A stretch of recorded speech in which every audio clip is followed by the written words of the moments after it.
Welcome to the 12 Houses, Episode 3, the 7th House, where I becomes we. This is the room of adult agreements. Partners, clients, collaborators, even open enemies when we refuse to negotiate. We'll decode why certain people feel inevitable, how the sign on your descendant sets the style across the table, and how the ruler of that sign reveals the deeper script you bring into every bond we'll talk. Green flags, deal breakers, and repair rituals that actually change behavior. You'll hear the difference when Venus sweetens the space, when Mars needs cleaner boundaries, when Saturn asks for commitment, and when Pluto demands honest power dynamics. We'll finish with simple conversation templates. Clarity without drama, warmth without collapse. So partnership stops being guesswork and starts being skill.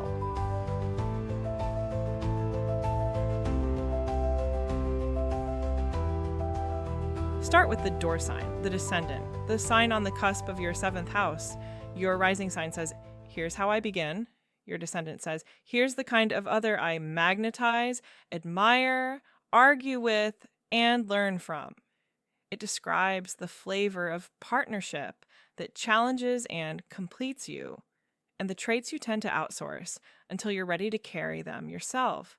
Aries on the descendant draws decisive fast movers.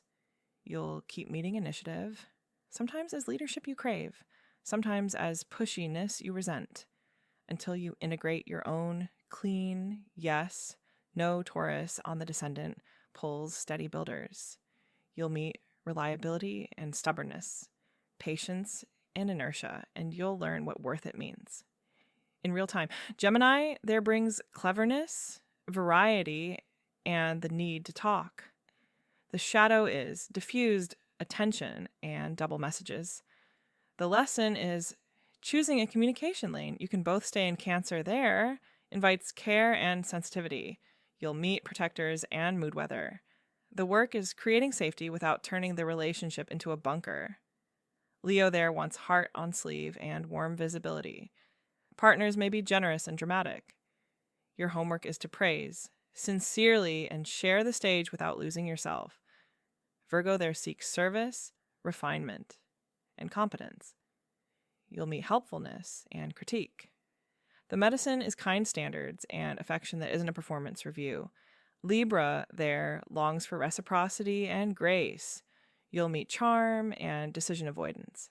The lesson is learning to decide beautifully, not endlessly.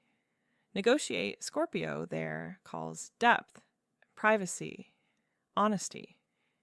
You'll meet intensity and control patterns. The work is truth before theater and boundaries that don't punish. Sagittarius there brings vision and breadth. Partners may be inspiring, restless, allergic to boxes. The lesson is agreements that leave room for oxygen, Capricorn. There seek structure, dignity, longevity. You'll meet duty and reserve. The learning is tenderness, inside vows, and not confusing exhaustion with virtue. Aquarius there wants difference, friendship, and future. You'll meet originality and detachment. The practice is designing love that includes freedom without neglect. Pisces there invites soul, compassion, porousness. You'll meet wonder and fog. The work is containers for magic so nobody drowns. You don't fix your descendant. You collaborate with it. When you assume all the responsibility for its gifts, you burn out. When you assign all its jobs to the partner, you repeat the same fight with new faces. The grown move is internalizing a piece of that sign, so you're not hiring someone exclusively to carry what you disown. Now follow the wire from the door sign to its planetary superintendent, the ruler of your 7th house. If your descendant is in Libra, Venus rules the room. Wherever Venus lives by house shows where relationship decisions are actually made and nourished. Venus in the 4th, private life, family patterns, and the home climate quietly run your partnerships. Change the house, change the story. Venus in the 10th, public life, reputation, and shared purpose drive the bond, align the mission, and friction eases. Mars ruling the 7th, Aries Descendant, puts conflict hygiene and clean action at the center. Agreements about decision versus discussion, timelines, and boundaries are the pressure valves. Saturn ruling the 7th, Capricorn, Aquarius Descendant, makes promises and timing sacred. The relationship grows when consistency outweighs fireworks. Track the ruler's sign, house, and aspects like electrical lines and the walls. They reveal where the relationship keeps tripping breakers. Planets living in the 7th bring loud themes that repeat across partners until you master them. The sun there puts partnership at the heart of identity. You shine in collaboration and wither in isolation. Choose partners who honor reciprocity so your light doesn't become a flashlight. You point only at others. The moon there makes bonds tidal. Your moods and theirs become weather. Build rituals that regulate, or feelings will run the calendar. Mercury there demands talking. Debriefs, check-ins, and written summaries keep love from drowning in assumption. Venus there sweetens.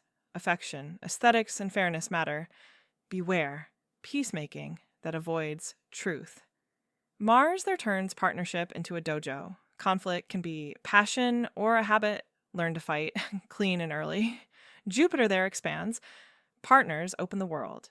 Beware overpromising or rescuing as courtship. Grow together on a schedule. Saturn there adds gravity. Commitments ripen beautifully. The trap is turning care into duty theater. Build joy on purpose. Uranus there electrifies. Novelty and authenticity are oxygen. The repair is planned change, so chaos isn't needed. Neptune there spiritualizes and blurs. Love feels mythic. Containers. Money clarity and reality checks protect tenderness. Pluto there intensifies. Honest power, shadow work, endings, joy renewals. Small, early truth prevents melodrama. Here's the secret most compatibility articles miss. The 7th house is not about finding someone who removes challenges. It's about designing a bond that can carry them. Patterns repeat because the choreography never changes. If you always date exciting Uranus types and then resent their freedom, the pattern isn't excitement, it's unmet design. No planned novelty, no explicit permission structure, no repair ritual after disruption.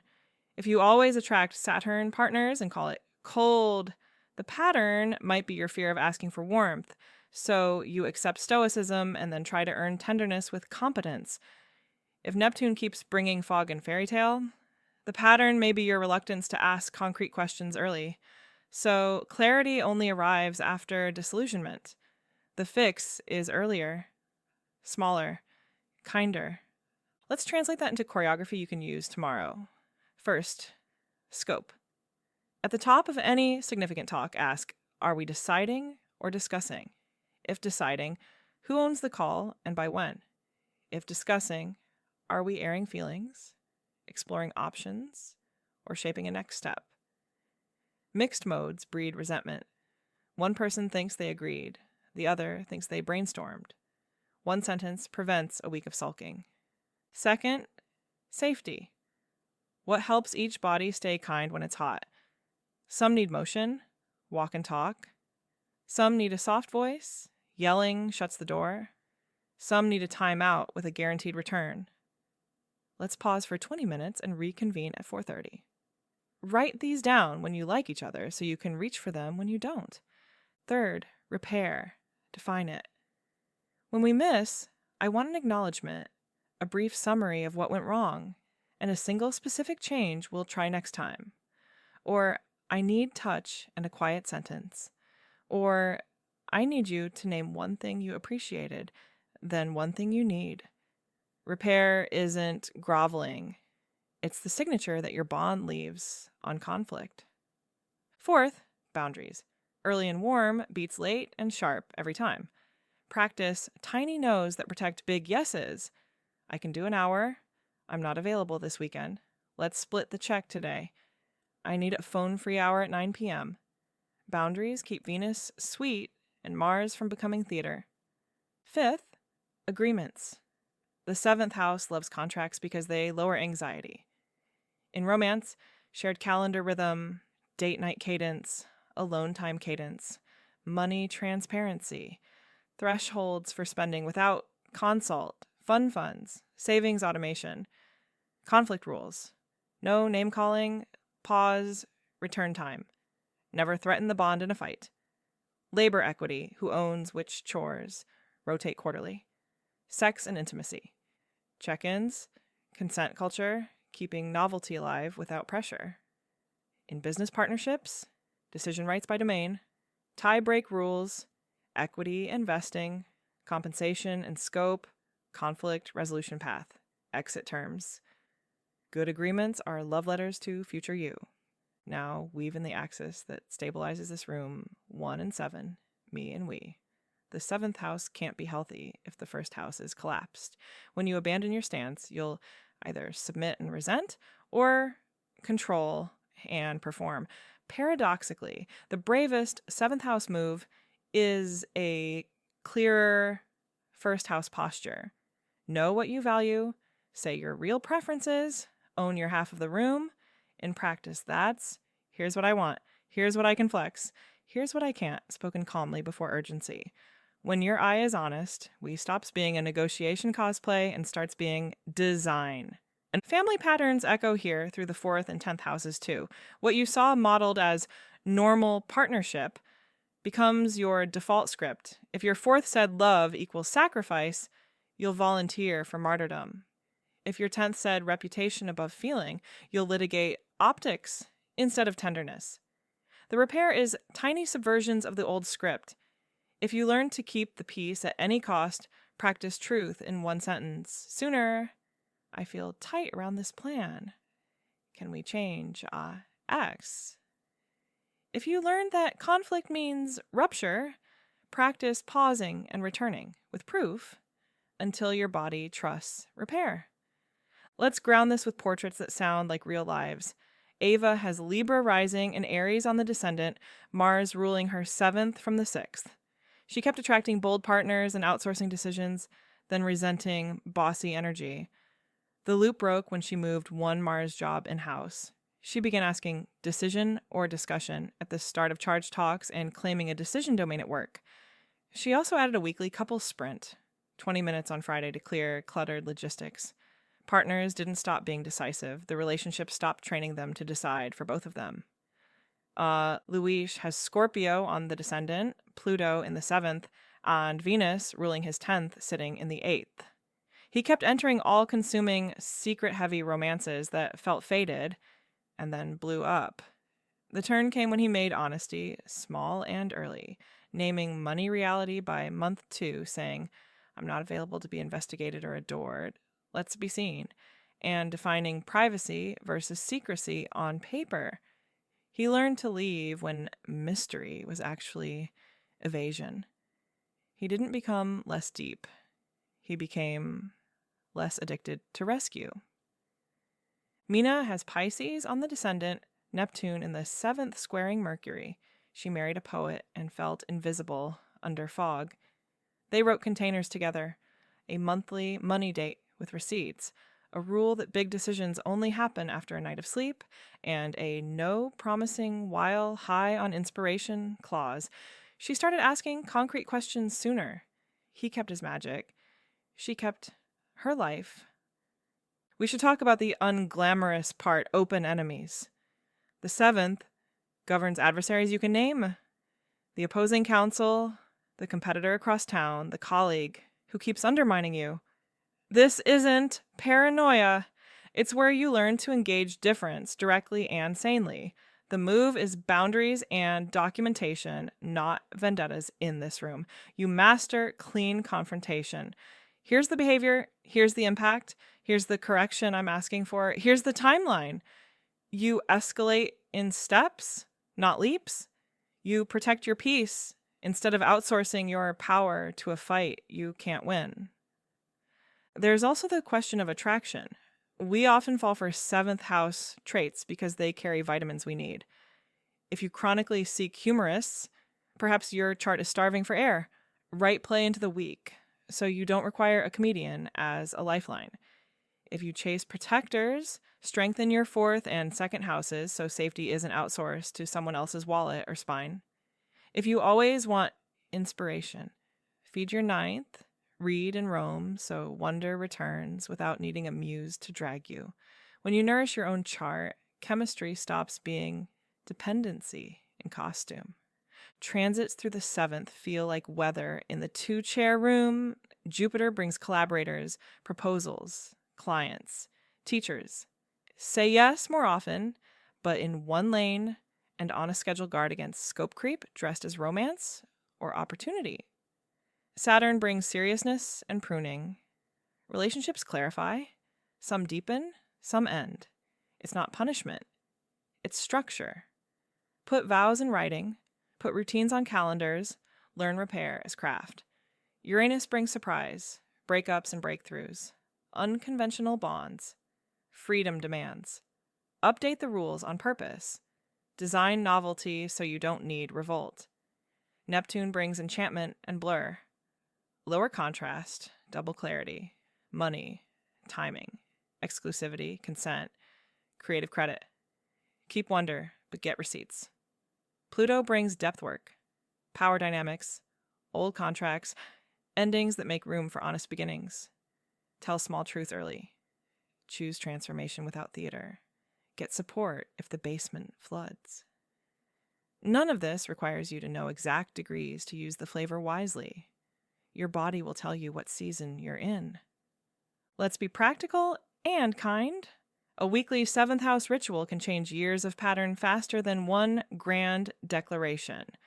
Pick a time you'll both keep, even when annoyed, 15 to 30 minutes. Agenda, appreciations, 1 sentence each. Logistics, money, schedules, chores. Emotional weather, 1 feeling plus 1 request, and a micro plan for play or intimacy this week. End with 1 repair you'll try if tempers flare. A pause word, a return time, a hug, a walk, a sentence you both agree to. I want to get this right. In business partnerships, mirror this with a Monday 10-minute stand-up. Wins, blockers, decisions needed. 1. Thank you by name. If you're single, your 7th is not off. It's in design mode. Feed it by learning your Descendant language and practicing it with friends and clients. Practice agreements and repair in low-stakes relationships, so it's not new when love arrives. Audit your dating apps and outreach scripts for 7th house honesty. Say what you actually want in 1 warm sentence. Curate environments that magnetize your door sign's health. A debating club for Gemini, a hiking group for Sag, a maker's space for Virgo, a dinner co-op for Cancer, a dance class for Leo, a mutual aid crew for Aquarius. You're not waiting. You're tending a threshold so the right person recognizes the address. A word on attachment without weaponizing labels. The 7th house doesn't doom you to anxious or avoidant loops. It does illuminate where your nervous system gets loud and what helps it calm. If you go hypervigilant, design check-ins that don't require mind reading. If you go distant under pressure, design returns with proof. If both of you flip your lids easily, build a tiny reset choreography. Water, a walk, a timer, a touch cue so your bodies can rejoin the conversation. Attachment patterns aren't verdicts. They're starting points for care. I want to hand you a small set of pocket lines that protect this room when you're too tired to be eloquent. Do we need a decision or a discussion? What would help your body feel safer while we talk? I can do X. I can't do Y. I'm flexible on Z. I'm at capacity. Can we take this tomorrow at 10? Here's what I heard. Did I get it? I want to repair this. What would land? Let's put this on the calendar so we respect it. I need to pause. I'll be back at 4:30. I love you and I'm frustrated. Both are true. No is the kindest answer I have. 15 words can save a weekend. And for the patterns that feel karmic, why do I always meet this exact shape of human? Treat the pattern as curriculum, not curse. Name the first moment it usually starts. The first missed text you explain away, the first boundary you swallow, the first white lie you accept because the vibe is good. Make a new move 1 inch sooner. Text back with the truth. I'd like clearer plans. Say the no before resentment. Ask the concrete question gently, but out loud. If the person can't meet you, the pattern reveals itself early, and you can leave kindly. If they can, the pattern updates, and you both graduate. Before we close, walk through your 2-chair room in your mind. Is there an old contract hanging on the wall that no longer fits? Take it down. Is there a conversation you've been avoiding because you're afraid the room will shatter? Write 1 sentence that would move it forward without blame. Is there a ritual you could add that would make love or partnership feel less like improvising and more like co-craft? Put it in the calendar. Is there a boundary you could deliver early and warm this week? So generosity, stay sweet. Send the line, you don't need to be a different person to stop repeating loops. You need a different sequence delivered sooner and kinder. That's your 7th house mirror. Patterns named, choices returned to your hands. If this made your 7th house feel less mysterious and more workable, come play with tools that make the work tactile.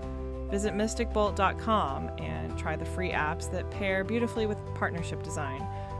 Pull a spread in Tarot Studio when the room feels foggy and you need a symbolic mirror for the conversation beneath the conversation. Use the Rider-Waite Tarot app for a quick nudge before a hard talk so you enter with a theme instead of static. Take a free tarot reading to set a weekly focus for we, not just me. When your mind spins before the check-in, tune your attention with chakra frequencies so Mercury has a gentler channel. And at night, wind down with the pranayama flow breath timer so your nervous system can trust pause and return. Because good partnership isn't the absence of conflict, it's the presence of repair. Tell me, if you're willing, the small 7th house shift you'll try this week, the boundary you'll deliver kindly, the ritual you'll add, the sentence you'll say 1 inch sooner. That's how patterns stop repeating. 1 honest move at a time, while the room learns it can hold both truth and tenderness.